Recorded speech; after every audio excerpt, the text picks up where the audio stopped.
अस्सलामुअलैकुम my YouTube family brothers and sisters. तो चलिए जी, आज हम आपको लेके जा रहे हैं बोटानिक गार्डन।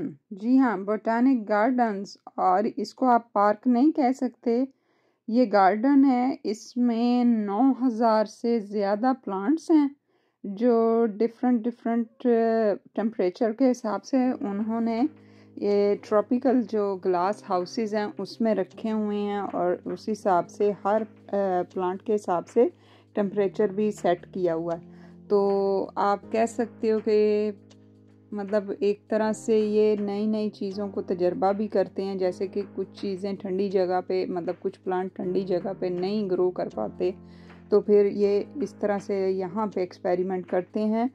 और ये बहुत प्यारी जगह है। अगर आपको स्कॉटलैंड ग्लासगो में विज़िट करना है तो आप यहाँ पे ज़रूर आइए, आप यहाँ बोर नहीं होंगे। और बिलीव मी कि जितनी देर आप रहोगे आप अल्लाह ताला की शान और उसकी मेहरबानियों पे शुक्र ही करोगे। ठीक है कि इंसान की कोशिश होती है, लेकिन पीछे जो है असल में हमारे इस चीज़ को कामयाब हमें करवाने वाले, कोई भी हम काम कर लें, कुछ भी कर लें, इंसान ने सिर्फ कोशिश करनी होती है और नीयत होती है, तो बस उसमें अल्लाह ताला बरकत डालते हैं। तो बस जी, यहाँ पे बरकतें भी आपको नज़र आएंगी और अल्लाह के रंग नज़र आएंगे और बड़ी खूबसूरती है, इंसानों की मेहनत नज़र आएगी और उस मेहनत का फल नज़र आएगा। ठीक है, तो ये जो जगह है ये जी 20 एकड़ से ज़ायद जगह है जहाँ पे ये बोटानिक गार्डन है, और आप अपनी फैमिली के साथ आएँ और खूब इंजॉय करें। आपको यहाँ गैलरियाँ भी बड़ी मिलेंगी, मोटी मोटी वो फली होती हैं क्योंकि खाना खाती रहती हैं। यहाँ पे टी हाउस आपको मिलेगा अगर आपने कुछ खाना पीना है या छोटी मोटी कोई पार्टी आपने रखी है, तो आप यहाँ मतलब टी हाउस में इनवाइट करके फ्रेंड्स को, फैमिली को बुला सकते हैं चाय पे। कुछ भी छोटी मोटी बर्थडे है, मज़ा कर सकते हैं यहाँ पे। तो यहाँ पे जी बैठे हुए थे लोग और अपनी अपनी चीज़ें और बता रहे थे, और ये एक लड़की बड़ी प्यारी ड्राइंग बना रही थी जो कि मैंने उसको देखा और मैंने कहा मैं इसकी वीडियो बनाना चाहती हूँ। उसने कहा ठीक है जी। तो यहाँ पे मैं आपको दिखा रही हूँ। अब मैं ग्लास हाउस के अंदर आ चुकी हूँ और आप देखते जाएं और एंजॉय करते जाएं। तो आप सोच रहे होगे कि मैं तो फिरदी रहनी, नहीं सरकार, फिरन दा टाइम नहीं होंदा, बल्कि फिरना मैनू जहर लगता है।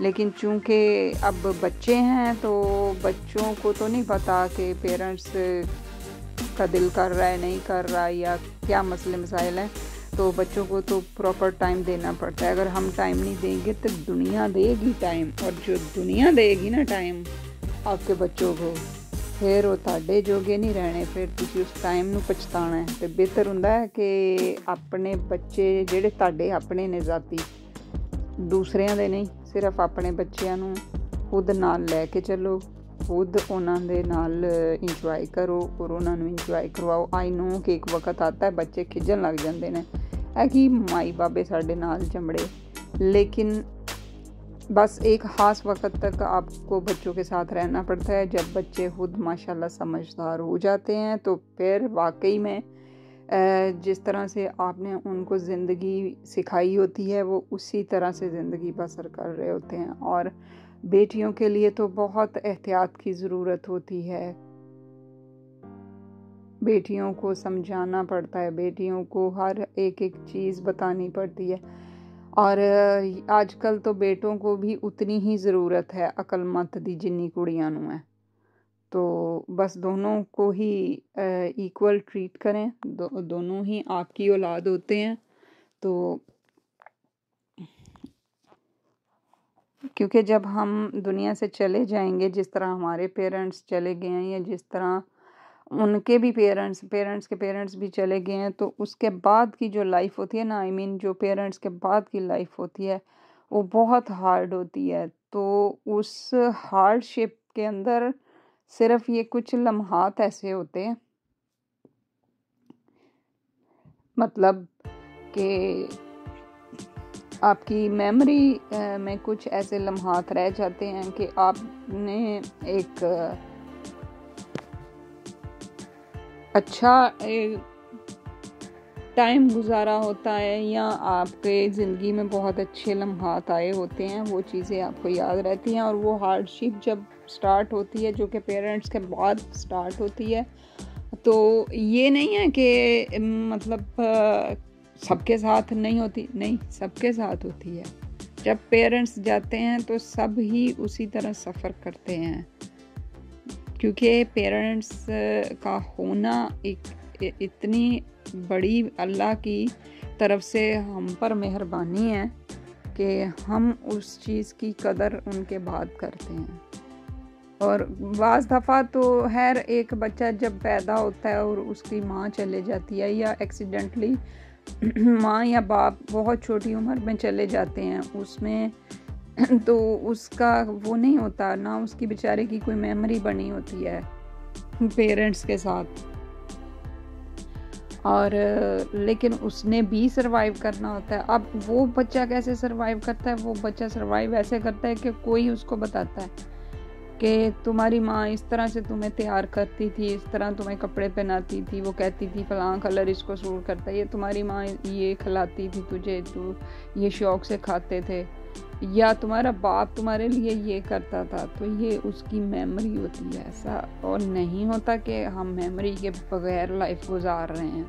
तो वो ये खूबसूरतियाँ होती हैं बचपन की या आपकी लाइफ की, जो पेरेंट्स के साथ रिलेट करती हैं। तो पेरेंट्स का होना बहुत बड़ी नेमत है। जो बच्चे अपने पेरेंट्स के साथ हैं, उनको तो एक्स्ट्रा 2 नफल पढ़ के अल्लाह का शुक्र अदा करना चाहिए कि हमारे पेरेंट्स हयात हैं और अल्लाह ने उनको हमारे लिए बाइसे रहमत बनाया हुआ है और हमें उनकी खिदमत का मौका मिल रहा है। जब तक ये मौका मिल रहा है तो मैं कहनी डबल फ़ायदे चुको और अपने भी नाज नखरे उठवाओ, क्योंकि पेरेंट्स के बाद कोई नहीं उठाता। अब बात ये करने जा रही हूँ कि बच्चों ने बहुत मिस किया जब इनके बाबा पाकिस्तान में थे, लेकिन चूँकि बच्चे मेरे हैं और मुझे मेरी माँ की तरफ से एक नसीहत थी कि बेटा सब्र करना है, तो वो चीज़ मैंने इनको ज़रूर दी है। और चाहे मेरी तरफ से कुछ मिले या ना मिले, ये चीज़ मैंने इनके अंदर डेवलप कर दी है।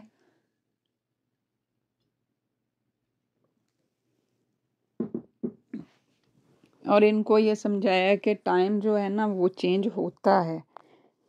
ये नहीं है कि अगर आज ब्लैक है तो वाइट कभी नहीं होगा। वाइट भी आता है, ब्लैक भी आता है, बीच में येलो भी आ जाता है, सारा कुछ होता रहता है। लेकिन इंसान ने अपने हौसले हिम्मत से हर जो है वक्त को गुजारना होता है। तो बच्चों ने बिल्कुल भी शो नहीं किया कि उनको बाबा याद आ रहे हैं या कुछ। इवन के बाबा ज़रूर एक दफ़ा थोड़ा सा रो पड़े थे कि मैं कभी इतनी दूर रहा नहीं हूँ, इतनी देर तक मैं घर से बाहर रहा नहीं हूँ। लेकिन असी बड़े ढीठ असी नहीं शो करवाया कि जी सानू बड़ी याद आ रही है। और याद क्या ये करना होता है? अब फ़ोन रोज़ हो रहे होते हैं, हाँ एक पर्सन नहीं है और हम उसको बार बार कही जाएं, तो फिर उस तरह से जो एक पर्पस होता है कहीं उस दूरी का के तकलीफ़ का, तो वो फिर ख़त्म हो जाता है। वो फिर बंदा कंसंट्रेट नहीं कर पाता अपने काम में, या जिस वजह से वो दूरी आई होती है वो वजह ही बेवजह हो जाती है। वजह भी बेवजह होती है आहो। और बस फिर वो जनाब मेरे साथ तो जो जैसे वक्त गुज़र रहा था ज़ाहिर है मैं माँ हूँ, और माँ ठीक है कि बाप के बाद के जिनके बाप नहीं हैं दुनिया में, उनके बाद तो वो पूरी कोशिश कर रही होती हैं कि बाप की कमी महसूस ना हो। लेकिन जब जो बाप मौजूद हैं और वो साथ नहीं रह रहे, वो माएँ बड़ी मुश्किल में होती हैं, बहुत ज़्यादा मुश्किल में होती हैं। क्योंकि एक चीज़ आपको पता है कि बाप है और बाप साथ नहीं है।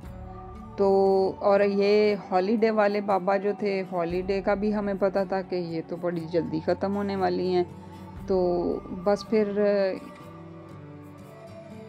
हॉलीडेज़ ख़त्म हुई और बच्चों ने तो ऐसे नारे लगाए कि बस जी बाबा वापस आ रहे हैं, और बड़े खुश। और फिर बाबा ने भी अपनी वो जो कमी थी कि ये चीज़ें, ये बातें, ये सारा कुछ मिस हुआ है, बच्चों को टाइम नहीं दिया इतने महीने या इतने वीक्स, तो उस लिहाज से फिर उन्होंने प्लान किया कि बाहर चलते हैं, बच्चों के साथ टाइम स्पेंड करते हैं। और इस तरह हम बाहर घर से निकले, क्योंकि हम भी ज़रा रूटीन से हटना चाह रहे थे और बच्चे भी टाइम स्पेंड करना चाह रहे थे अपने बाबा के साथ। तो बस जी हम आपको भी लेके बाहर आ गए और आपको भी इंजॉय करवाया। तो देख लें जी, माँ बाप होते हैं तो बहारें होती हैं। तो बस जी अल्लाह ताला सबकी ये बहारें कायम रखे, और जिनके पेरेंट्स हयात हैं उनको सेहत तंदुरुस्ती वाली ज़िंदगी अता फ़रमाए, और जिनके इस दुनिया में नहीं हैं उनको अल्लाह ताला कब्र की ठंडक और रोशनी अता फ़रमाए, और हम सबको एक अच्छी औलाद और अच्छे माँ बाप बनने की भी तौफीक अता फ़रमाए। तो इसके साथ ही मैं लूँगी इजाज़त। अपना रखिएगा ख्याल, और इंशाल्लाह नेक्स्ट भी इससे अच्छे व्लॉग्स आएंगे। तो ठीक है जी, बस दुआओं में याद रखें और नेक्स्ट व्लॉग का इंतज़ार कीजिएगा। अल्लाह हाफ़िज़।